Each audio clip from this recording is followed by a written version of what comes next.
So now it's time to start weaving. We have the loom fully threaded according to the pattern draft.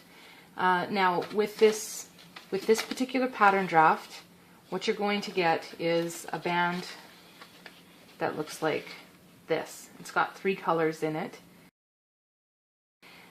And what I've done here is, like for the threading component, we're threading up this band, so in part 1.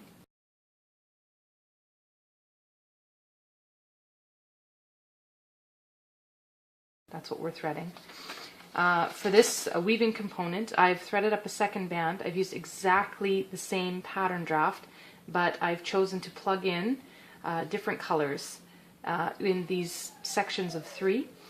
Just to give you an idea, as this weaves up, you'll get an idea of what it looks like when you start incorporating more colors and the variations that you can achieve with the same pattern draft using different colors and values. So, first thing we're going to do is we're going to examine every second thread. 2, 4, 6, 8 goes through one of these heddles and up over this bar, and that anchors them.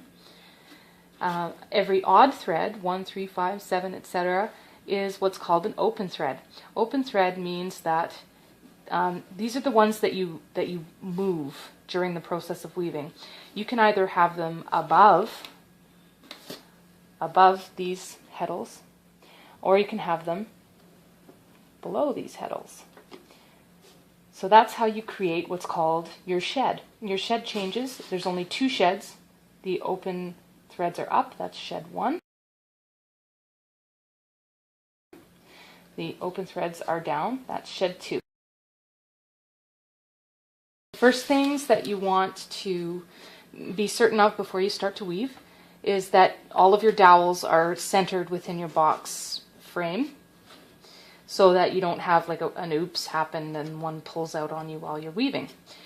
The second thing that you need to do is, down here you can see all of your knots. So what I'm going to do is, back here, this is my tension bar, and I'm going to pull it out just out of one side, just to loosen up my threads a little.